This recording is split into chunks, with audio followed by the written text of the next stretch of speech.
Esther, welcome. Thank you, Abdul. How are you? I'm very good, thank you. How are you? I'm doing exceptionally well and super excited to be here today. Lovely, lovely.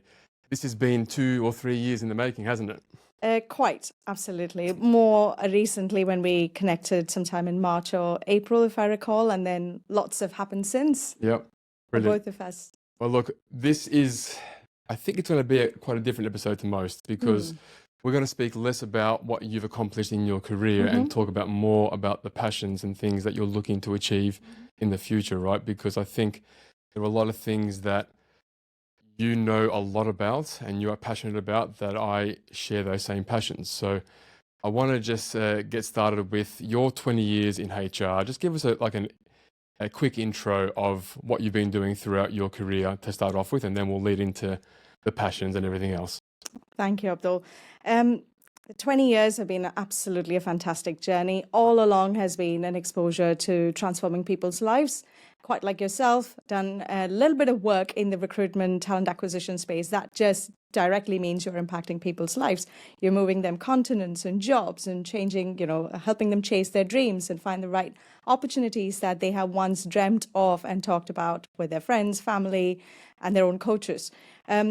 Fast forward from there, lots of work in the HR operations space, generalist space. Much of the focus has been in the area of talent development, talent management, leadership development, and more in the last 7 years. A lot of my focused work is in the space of coaching, behavior shifting, impacting lives differently, but one that stays for a very long time of their lives.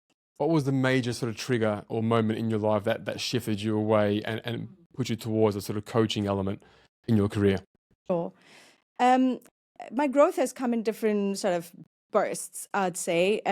Little over 18, 19 years ago, just at the start of my career, I went through a soul search journey myself and didn't like what I heard about myself, didn't like who I saw in the mirror, didn't like what was happening to me. That was my sort of starting point in this journey of self-inquiry. And I went into a kind of journey of healing, in looking at myself from a very different perspective, adding faith to who I am, which was the major shift in my life. I was born and raised in a very religious background and a different faith to that I follow now. But obviously that kind of shift and that kind of spiritual journey has had a fabulous impact, but a painful one, because I will not shy away talking about that. Because when you look at the person in the mirror and you don't particularly like what you see and who you are, there, and you want to make a change there, it's a significantly painful journey, let's just say. Fast forward, further growth kind of spurt came just around the onset of COVID. And it just so happened that I was in this, again, self-inquiry mode. I was doing vision boarding for myself, and I was looking at, why do I not have what I think I should have? The deep sense of injustice just overtook me. It was so overwhelming that I knew it was more intrinsic than what was being done to me. So I had to do a lot of work around the victim mindset, which we all find ourselves in several seasons of our lives. Yeah. And then, lo and behold, came lockdown, and I was stuck shortly after a poor relationship, stuck in the house with a three-year-old child. Yeah. The one that I don't know how to raise because she's just as feisty as I am. So again, another sort of self-inquiry picked up. It was more a need to become a better parent first, and then kind of scale back to think, well, a better person makes a better parent. And that was my formal introduction to coaching. And I stand on the shoulders of many, many giants. And one such giant is a very, very dear friend who actually operates in this space. And it was her kind of prompt and motivation to say, go get a coach and do a little work on yourself. And I actually got myself a coach, a life coach, who helped me work through some of the things that I was dealing with at the time. And what really happened to me in that experience was I identified with the coach and her work in my life, thinking, this is it. This is what I've always wanted to do. Now I was able to look at something that is manifesting itself in front of me, which is having such a huge positive impact in my life. And that's when my kind of formal introduction to coaching as a way of life, a purposeful living approach, is when it started then. And then coaching sort of seeped into everything that I do from a HR leadership perspective, talent management, leadership coaching, mentoring, and all of that. You probably gave me around 17 different segues in that. And I'm just trying to cherry pick the ones that I actually want to go down. But I do need to ask, because you mentioned it right in the early stages of it. When were you comfortable to self-reflect? Because I know grown adults that still are extremely uncomfortable in looking in the mirror and being able to assess themselves without judgment, right? So when were you comfortable to actually do that for the first time? That's a profound inquiry, Abdul. I was so caught up in what was being done to me, and it just felt like I was spiraling down in that rabbit hole, not knowing how do I get out of this. And I just knew something had to change. And all along I was waiting for something to change outside. But this was an aha moment with my coach when I realized, actually, it's me. Let that inner path begin first. And I will go back to my first formal coaching engagement. And this fabulous coach who worked with me on topics like my values, my identity, what's important to me? Why do I think I'm not a good parent? Okay, I'm a single parent, but why did I make that decision? How is that working for me? So we worked through some of those deep rooted beliefs. And that was the time when I realized I will work on this. I want to work on myself in these areas, but I also want to share that knowledge and that experience with other people, because we are surrounded by adult children. Mm-hmm. And we look at children and treat them as children. Yeah. But when we look at adults, there is a child in every adult. And I was able to identify with that child who was longing validation, longing love, longing acceptance, but from who? And that was that moment. I very clearly remember that afternoon. She was based in Canada, myself in Dubai, and we were having this sort of late night for her conversation, and she was like, but from who? Who do you want acceptance from? And it just came from within me. And I was surprised by my response to that was, well, I think I need to accept myself as a starting point. I need to forgive myself. That's where my whole kind of journey began in the space of making lives better. There's a lot of layers to what you're talking about when it comes to working on yourself and not necessarily fixing yourself, but just improving yourself and developing yourself, right? By the time you do all these different layers and get to the point where you are now an operator in a corporate world, those steps and those layers are so crucial to how you perform in your day-to-day job.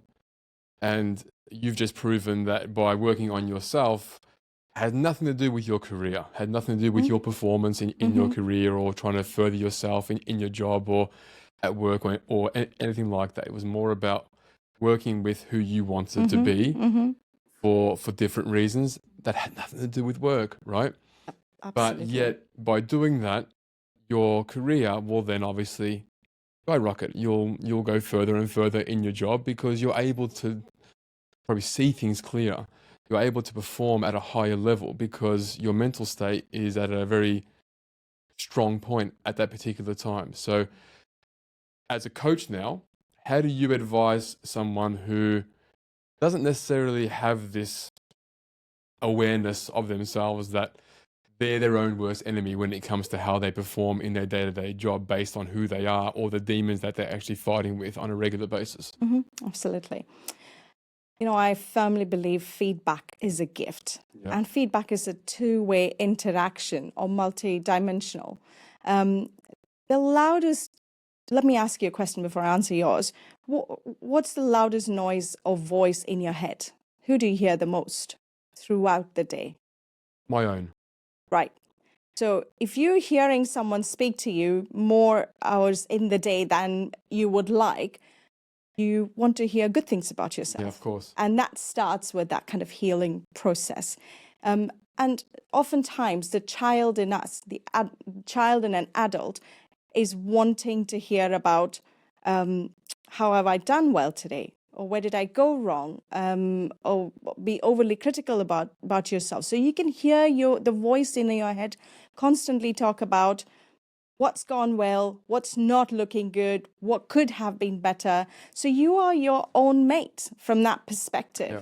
You know, I love this whole concept of positive intelligence, PQ, as Shehzad Shemaine, who's the founder of PQ organization, talks about a lot. We've got two voices in our head, a sage and a saboteur. Mm-hmm.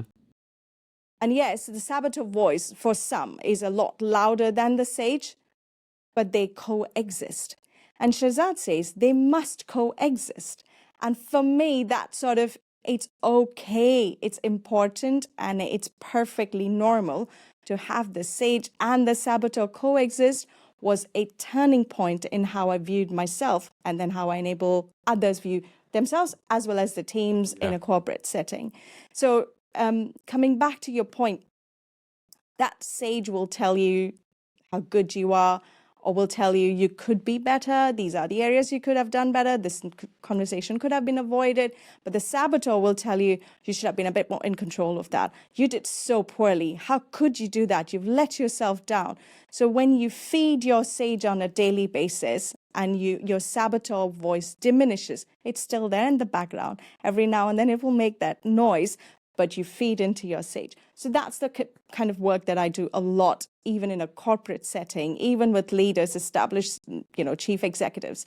We spend a lot of time talking about how they want to drive a high-performing culture, how they're dealing with a certain employee situation, or how they are dealing with managing upwards, which is a certain challenge, proving to be a challenge in certain cases. But with everything, it comes back to who you are as the child that you are, because we are wired in our DNA to think like a child. How much of that can be changed if you have, for argument's sake, a tough upbringing where those scars are left there for a very long time and you've struggled without coaching, right? So without addressing the specifics about those scars. Is it possible to undo those scars and to actually unlearn the things that you've learned, or to block out the negativity in the voices in your head? Mm-hmm. Yes, it is very much possible to work on those. You can come to a point where you look at the scars and you wear them as a proud journey experience that you've come through, rather than looking at it and still feeling the pain. If it's still sore, if it's still hurting you, it's making you recall the emotional experience that you had, what you have, that you carry within you. When you actually went through that experience, then you haven't healed. So scars are actually a good sign, because you are able to look at the scars and go, this happened to me once, but I am not there anymore. Yep. But then that's an intentional journey. Yes, it is very much possible to work on it, but like I said, you've got to work on it with a lot of intentionality, a lot of purpose. Why do you want to deal with those specific areas? And, we all carry our baggage, and everybody has a lot going on in their baggage. It could be childhood trauma. It could be their socioeconomic background that they were born into. It could be the faith that they were born into, a religious setting, or a background that they were born into, a very academically driven, very academically successful family that they are born into. Does it change if it's through choice or through something that's out of your hands, for example? So I'll give you a perfect example of this. This is a conversation that my wife and I have regularly throughout our entire marriage. Mm-hmm. Prior to meeting her, I was in darkness of darkness, of just no faith and living a life that was arguably the most painful way to actually live a life. Mm-hmm. And I smirked when you said what you said earlier, because I wear those scars with pride. Mm-hmm. In our religion, it teaches us to, when you repent, you're meant to regret the things that you do and not want to do the same things again, right? And I do feel that in my heart, but I also look at it and think, I'm kind of glad that I saw and experienced what I did, because I'm a hell of a lot stronger because I went through what I went through, and I know a lot more about life and about people because of what I've seen in those dark moments in my life. So I wear those battle scars as like medals. Right? But they were all self-inflicted because I came from an amazing family with loving parents and religious and just encouraging and supportive. Yet I chose a journey of darkness through no one else's fault but my own. Whereas people that I know that I've grown up with, they had the opposite to me. They had, just, I won't say horrible families, but just not the support mechanisms around them to encourage them to be anything successful in life. And yet they went through those same sort of struggles through no fault of their own. So that's why I was just like curious to know whether there's a difference when you're coaching someone or whether you're talking to someone, whether they're self-inflicted scars, as my wife will call them, or they're just through no fault of your own, just through environment and just chance, right, from just your position in life. Sure. Every human being is born with a great superpower, power of choice. And we only, when we are born, we start to make choices. We know who to go to when we need food. We know where can we be a bit more manipulative. And as we grow through different stages, you into your sort of childhood, you're getting into teens, pre-teens, youth, young adults. And as you come through different phases in life, we start to discover the treasure of the power that you carry.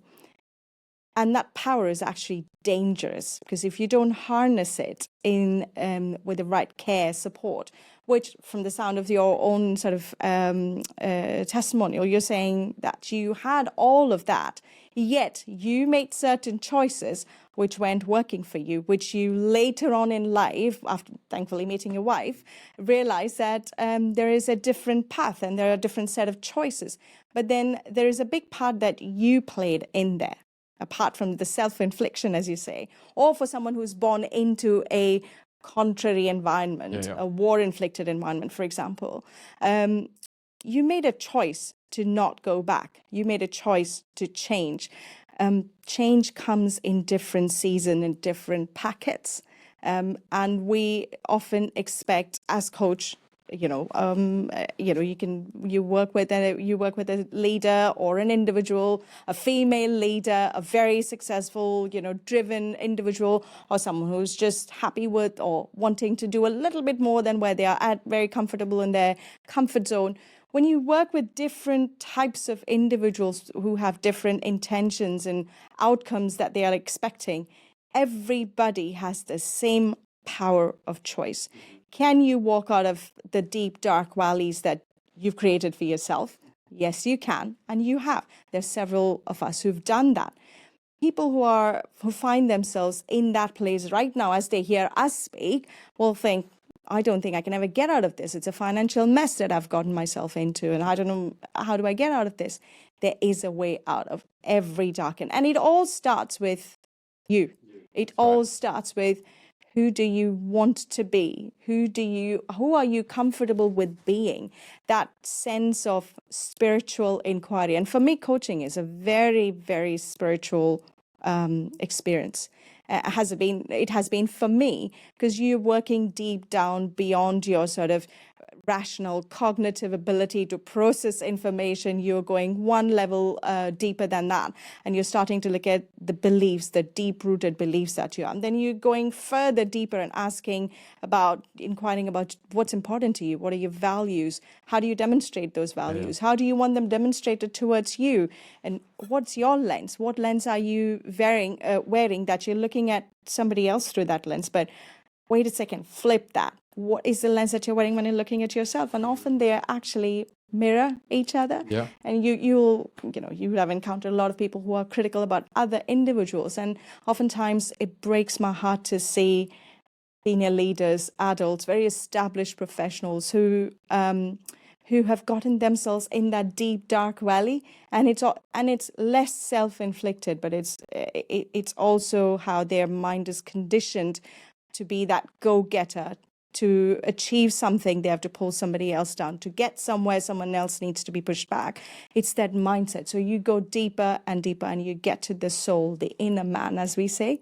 You have to go so deep, and you have to find that person who you were actually born as, which is the child that needs love, that needs validation, that wants forgiveness, wants to forgive self, or has the appetite, building appetite to forgive other people, to forgive those situations, forgive the upbringing, forgive the bosses who just pass by them for any promotional opportunities, or that teacher in the school. Even now, talking about it, that's a scar on me.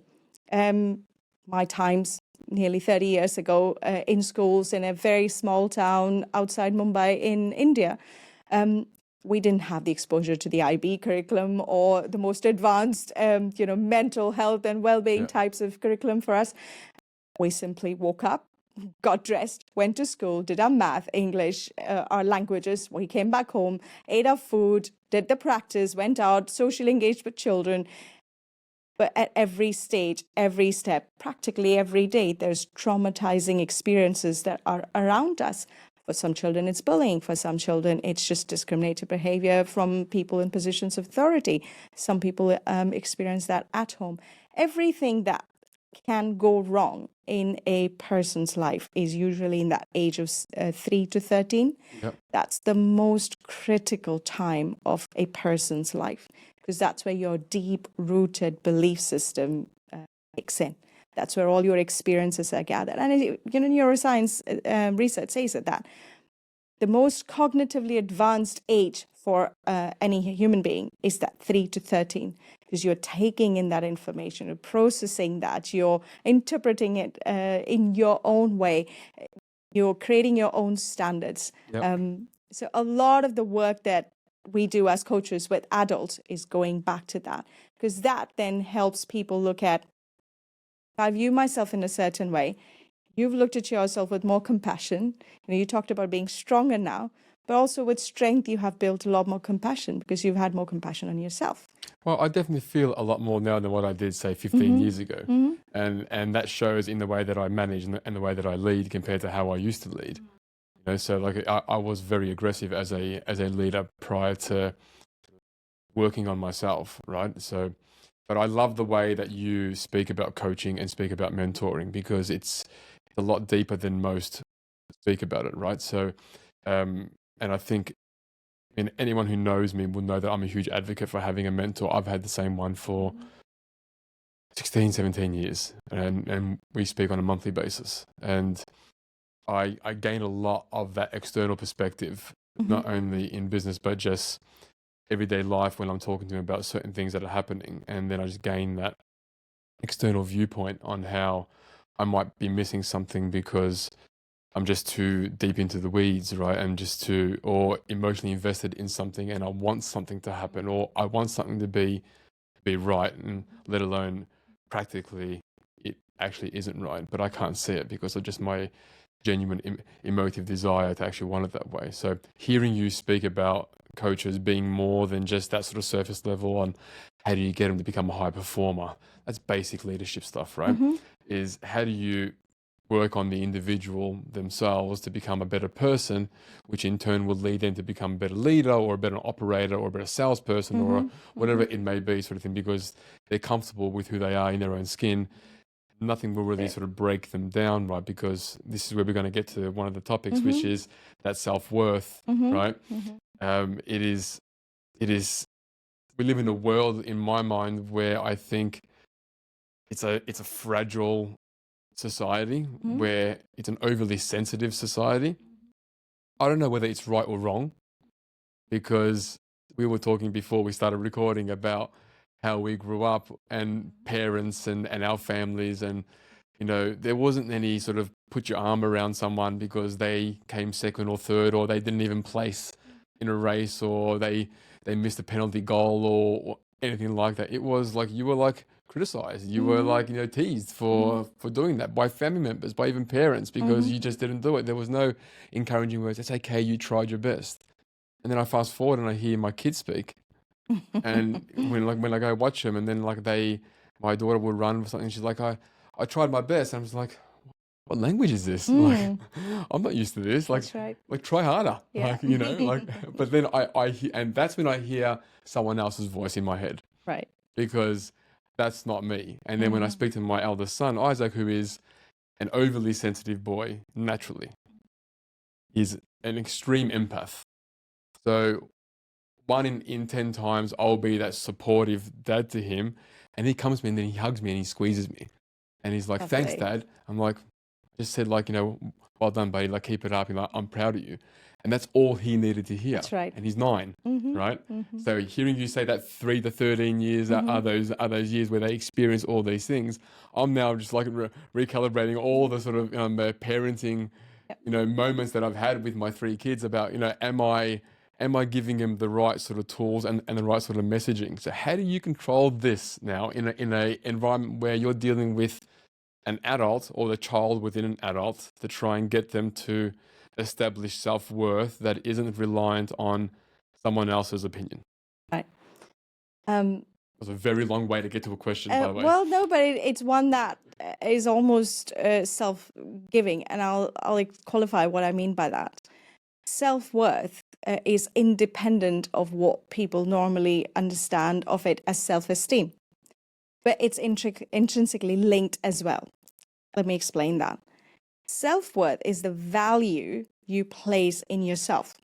You don't need somebody else to tell you who you are. And that's the work, that's the primary piece of work that, as a coach, I encourage everybody of all age and stages of life and leadership and career professional journey.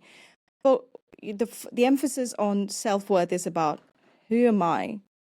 What, like I said, what are my values? What do I identify with? What do I want to be identified as? That is different from self-esteem, which is actually a transactional value that somebody else places on you, or you place on yourself based on a yardstick that is by somebody else's life. Yep. So it's so external, it's so far removed from you. Could be, you know, I can give you an example. A few years ago, a bit more early part of my career, a colleague of mine, we were peers. We both went at the, you know, we both very sort of driven, ambitious. We were kind of going at the same pace. She took off and went to other parts of the world, did different jobs, and I focused on having a family. Now, as fate would have it, she came back as my boss. Yep.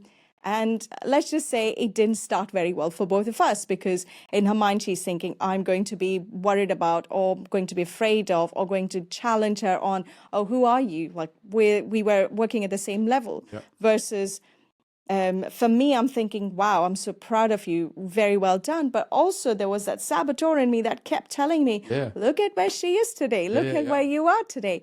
And that was just around the COVID period. And that's where that whole deep inquiry of self-worth versus self-esteem.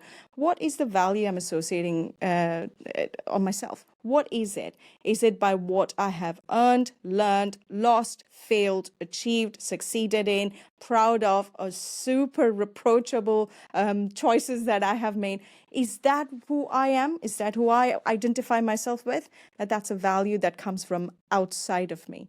The value inside of me is, I'm loved. Yep. I'm forgiven. I'm accepted. I embrace myself. There is an invisible crown on me.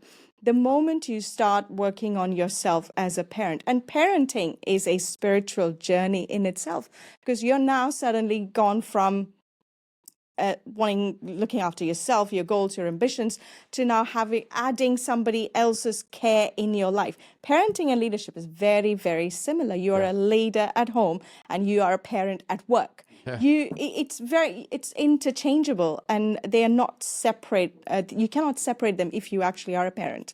And raising children in this generation is by far the most difficult thing that we do as adults, in my view anyways, because the knowledge exposure that they have is by far the most superior that anybody in our ancestry has ever had.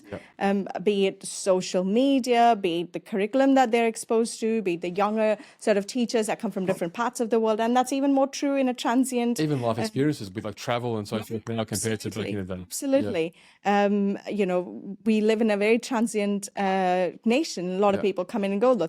Several of us are immigrants here. And their interaction with people of different mindset, different walks of life, different socioeconomic background, they bring that home.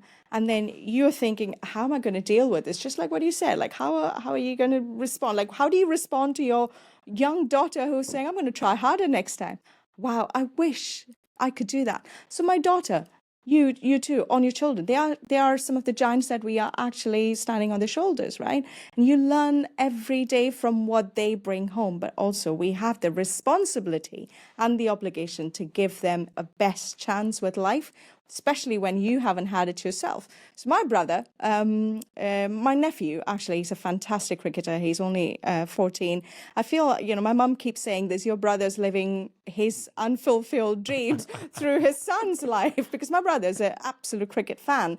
That's the exact kind of parenting that I'm talking about from previous generations, the comparison between one and another. Yeah. That's right. And I teased my brother with that. I was like, no, that's not the case. My son's very interested in this. He's good at the craft and he's learning it. But I can see the child that I knew my brother was 35 years ago when we were children. Like, he wanted to be out there. He wanted to swing the bat, but never got to it. He wanted to catch the ball in a certain way. But his son does it. So he takes great joy. And there's nothing wrong in that. There is right and wrong is subjective, as we know. As long as it's based on moral standards and values, which is what brings us back to the sense of self-worth. A sense of self-worth is separate or different from putting yourself first. You're not always putting yourself first in a manner of being selfish or self-centered. A sense of self-worth is finding your ground, dig your heels in there, know who you are, be comfortable with who you are, be authentic. Talk about your flaws. Be vulnerable. It's all right to be vulnerable. Be authentic. You get to that point where that becomes the norm. Yeah. That's when you know that you're filling your cup, the sense of self-worth. Yeah. Possessions come and go. One of my coaches actually said this to me, and I kind of took that, made a note of it, and it's actually ebbed in my heart. She said, I'm going to focus on the passion through this journey rather than the possession that I want actually at the end of this journey. Yeah. And I thought, oh my God, that's it. That healing is kicking in right there. Yeah. That was an aha moment for me more than her. Yeah. So, as coaches as well, we are accountability partners. We cannot, by our own sort of industry standards, we're not here to tell you what's right or wrong. We are here to create that space for you where you can be vulnerable, where you can hear yourself, you can express your saboteur, bring it out of your brain, give voice to it, let it be heard, and then you feel. My job then there is to feed the sage. Can we go deeper? Sure. How does the cultural aspect or the societal norms impact the perception of self-worth, in particularly with women? Deeply, as a starting point.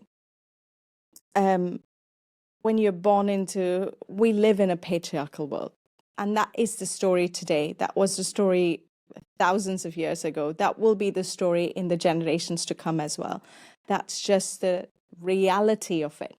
But we are better wired as women, or younger generation is better wired today because of the exposure to the knowledge that they have, and hence knowledge brings choices. Born and raised in a very middle-class, mediocre, very conservative family, religious conservative family, being the only girl child in the extended family on my dad's side, was almost stigmatized.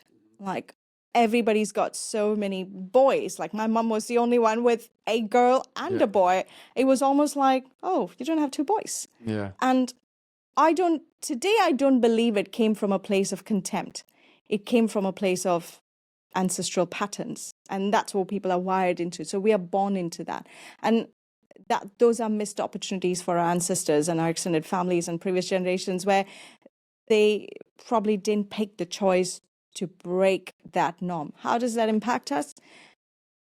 As a woman, I was raised to know that my brother first. I was raised to experience that although I was not academically as successful as my brother was, I was always the extrovert. I am the rebellious one. You can't. Do not open your mouth and speak when you have guests at home, right? I do my best to hold that back, but it doesn't stop at that. And then that constant comparison. And again, today I'm healed with and consoled myself with the fact that my parents didn't know any better. Your parents didn't know any better. They didn't have the exposure and the access that we do. So now that we do what we have, I work with a lot of female leaders who deal with imposter. So much of it, they deal with a lot of guilt. The prime child rearing age is your 21 to 28.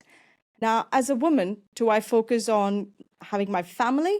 Or is that the time when I really get my career going? I get my master's, I get my PhD, I go get that sort of corporate lead role that I've always thought about, travel the world, I'm that solo traveler, solopreneur. There's so many different labels and titling that we confer upon women. Women don't want, actually. It's just thrown at them practically as this sort of societal trash, Yep. So what happens to a woman like me? What was my condition? Let's talk about me a little bit, if that's okay.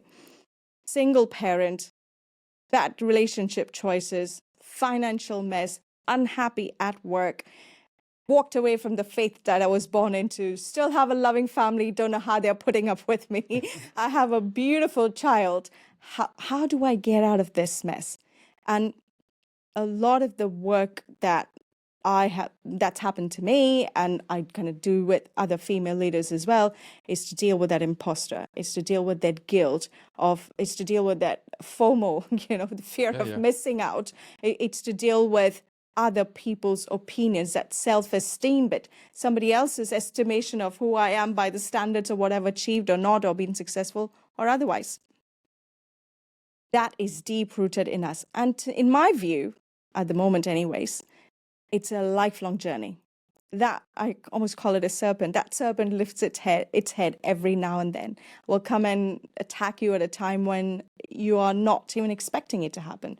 There are triggers that you have to be mindful of. There's that traumatizing comment from an auntie said, oh, okay, we can marry her off as soon as she's 21.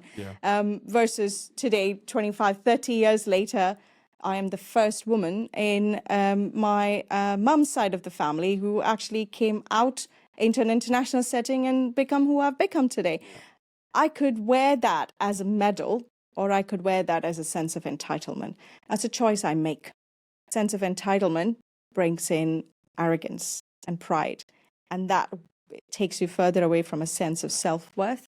That, in my view, is one of the biggest impact we have from a ancestral, societal exposure that women are born into today. Do you see it? I mean, I noticed the change moving here, being of the faith of Islam and embracing it 13 years ago, and still learning about it myself, even though I was born into it, because I wasn't a practicing person for a very, very long time. But just the little subtle sort of behaviors around, the female can go to the front of the line, in the RTA or something like that right here, which is just, the importance of a woman, or a female in life. And there are perceptions of how people see women in different faiths, and there's the reality if you actually do your research and learn about certain beliefs and so forth, right? And we're taught that the woman is the cornerstone of any home, and paradise lies under the feet of the mother. So without the forgiveness of your mother, no child will enter paradise. That statement alone is, for me, one of the most powerful statements I could ever hear, because it just shows the level of importance that is just surpasses anything else in the world, which is the woman, the mother, the female in someone's life. In our faith, we're asked, who do you love? The prophet was asked, who do you love most? And he was said, your mother first, your mother second, your mother third, and then your father. Oh. right? So we were taught that at a young age in the schools that we would go to, Islamic studies and things. And you don't really understand it. You probably don't understand that until you become a parent. When I talk to my kids and we have jokes around the dinner table and we're like, oh, who do you love more, kids? And then like one of them will say, oh, dad. And my mum like, no, don't do it. Your mum first, always. Don't even try and love me more than you love her, because she's the most important one. Because in the end, when you're sick, she'll be there. I'll probably how you get away with I don't want to get sick or whatever it may be, right? Like there's a level of there's a intrinsic part of a mother's heart towards their children that a father can never replace, right? So that sort of value that we put on that, I look at my daughter and I know we're getting deep right now, right? But I'm looking at my daughter at 8 years of age, and I think I need to empower her to make her not do things because she's told to do things, but because she understands why she should do them. And I'm blessed that she's extremely switched on and she picks up things very, very quickly. Certain things about how she dresses at a young age. I'm never going to be someone to force a hijab on her or anything like that, but I do pray that she comes to that conclusion on her own, right? By just providing her with the guidance and with the knowledge that her body, herself, is the most important thing that she has in her life, and no one should be able to take that from her. Right. So again, thinking about the stuff that you talk about as a parent, we are leaders, right? Now I'll go less deep and I'll talk about people that I've worked with or people that I've led and people that I've managed. I take that responsibility seriously because I'm blessed with the position of power to be able to help people through their careers and train them and develop them and so forth. But there was a running gag for a number of years of the people that were working with me in my teams that I was their work dad, right? And we even have a group on WhatsApp still that is just like, I think it's like me and like your kids or something, whatever it is, right? And my wife's sort of like, what's this group? I'm like, oh, it's just, the guys from work and so forth, because you do play that parenting role. That's right. If you do it right. Right? Because you do need to see the human behind the actual employee number or the work permit or whatever you give them with the visa, right? So when it comes to you doing this on a professional level, when it comes to you not only coaching individuals on how they can be better operators or better leaders, but also just in your day-to-day job in HR, which can throw so many challenges to you when it comes to how you're dealing with different stakeholders in the business. What's your biggest challenge? What's your biggest struggle in knowing all this and trying to implement all these sort of important messages into people to empower them, to instill self-worth, to allow others to sort of empower others? Like, how do you do all this? We try. Yeah. And I think the truth is, there's a difference between reality and truth. Reality is what you can see, touch, feel, it's tangible. The truth is intrinsic. It's what you believe in. The truth is, we are all imperfect people. We will all be imperfect parents. We will all continue to be imperfect leaders, be it whatever type of leadership role that we play. We will all carry a great degree of imperfection in us. Now, from a HR leadership perspective or from a HR perspective, line managers wanting to fix their people, drive the performance, drive high-performing teams, and be the mentor, be the coach, and actually literally talk about it in one breath. I'm a coach and a mentor to this person. Like, very different roles. First of all, it's about educating people that perfection is a gift. And I'm actually quoting Dr. Brené Brown, whose beautiful work on in her book called The Gifts of Imperfection. One of the 7 strategies that Dr. Brené talks about is passion. Compassion brings inclusivity. And when, we will always encounter people that we like a little bit more than others. I always try to steer away from the word hate, because hate is a very, very strong word, and it almost leads into sort of very unhealthy outcomes in a workplace setting, especially when we're dealing with conflicts, right? Lots of employee relations type of scenarios, employee conflicts, leadership conflicts, interdepartment conflicts. My project is more important than yours. And the challenge there is people want to just stay closed within what's important to them. And that's where conflict begins. I was in a conflicting situation myself. Have been a number of occasions. This one in particular I wish to talk about, and I'll bring it back to the impact on HR's sort of work with people. There was this new leader, came with a certain mindset, like we all do. I have a certain mindset. I'm carrying my baggage. I've had this sort of slightly differently treatment sort of experience, and the impact of recency was so profound in me that I'm almost expecting bad to happen to me. And this new individual comes in, obviously a new leader into a role, they will want to come and put their stamp on, on the strategy, on the ways of working, the team, the org structure. And we just didn't settle well. It took about 2.5, 3 months of me going back into my soul to pull that inner person out again, position myself there as I am the adult, and I would like you to treat me as an adult. And the conversation was, what I wanted to tell this leader was, I don't like how you're dealing with me. I don't like how you talk to me. I don't appreciate the way you're speaking to me. I'm going to set my boundaries with you. But the words that came out of me was, I experienced tension between us. Mm-hmm. Can we talk about it? For me, in that moment, my spine that was so straight and upright, I just went, yeah. Because for me, I've already diffused that tension in that moment. And then came authenticity and vulnerability. And we've gone on to become fantastic colleagues. So much of that, this leader is now an ex-colleague, and I'm actually having tea with him later this afternoon. But I bring it back to managing conflict. It's about creating, from a HR perspective, we have to, again, create that space for two individuals. You talk to them separately, you bring them back into the room, and you allow them to hear each other out. We don't create space to take in what somebody else has to say. Yeah. And that doesn't come naturally. That's just the way we are wired. That doesn't come naturally because you want to position yourself as what I'm saying is right. That deep sense of injustice that's happened to you. Injustice is kind of the root cause of disappointment. Because what is disappointment?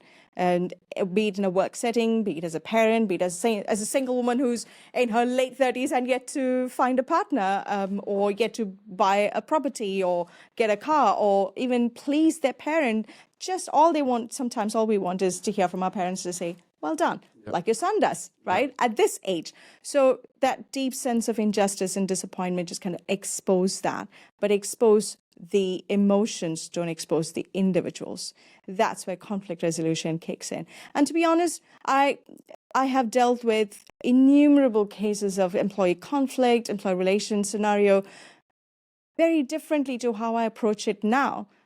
Previously, before this kind of renewed sense of self started to grow, it was more about the policy, the protocol, the process, investigation approach, who's saying what. And then, I sit in the place of being a judge to say, well, I think you should do this. I think you missed doing this. But there's now compassion coming in. There's now a little bit more patience coming in. There's more room to hear both individuals out. One might almost always be more wrong than the others. Their approach, their thought process might be wrong more than the others. But then my role as a HR leader that comes in there is to give them that space to speak out loud. And oftentimes, if you're dealing with adult children, you are allowing them to voice it out. Why do we say children, when they have a conflict, they're all right, they patch it very quickly? Right? They don't keep it. It's not like a lifelong trauma. That's because they're not hung up on their sense of self and what I think is right. So, which is why I keep going back to this whole kind of concept of adult child. You talk to another person with respect, treat them as a peer, as an adult, but you know that you are dealing with a child. And I would invite the other person also to look at the child in me. We are having a childlike interaction today. It's deep. Right? Sometimes I just listen to my daughter speak to her friends, same age group. It's hilarious, isn't it? It is hilarious. It is thought-provoking. Yeah, It yeah, makes me wonder, what was I thinking in yeah, that yeah, age? All I cared yeah, about was maybe my hair's not right. yeah, Maybe I want that pink yeah, little ribbon that, I've yeah. looked at in the market. But our children today are very different. But also they are children adults because they have their own mind. They're also processing it. Right. So this adult-child relationship within us, on the inside of us, is a lifelong companionship. You're first married to yourself before you're married to your wife or to your partner. And you have to like the person that you are. You have to get to that space where you must like and accept the person just the way you are. So this has been a very, very enjoyable episode. I can't believe we've almost pushed an hour, and we haven't even gone through half the topics that I actually put down on my laptop here. So I knew that this would go down different tangents and so forth, but I really enjoyed the chat. Thank you so much for coming on this episode. I can't wait for this to go live, and I hope people do reach out to you after this because they're going to need some coaching from some real expertise in yourself. So thank you so much. Oh, thank you, Abdul, for having me. It's been an absolute honor and pleasure. And the one thing I'd say, just in summarizing our conversation today, is filling your cup is that it takes intentionality, it takes purpose. There is a beautiful Latin word, and I share this nugget of wisdom with anybody I meet in any context of life, and it's called coddywomple. It's spelled as Coddiwomple. Coddywomple simply means taking purposeful steps towards a vague destination. So go after the outcome that you want, but be purposeful in the seasons that you walk. Just pause, listen in, take care of yourself. Brilliant. God bless you. Thanks, Esther.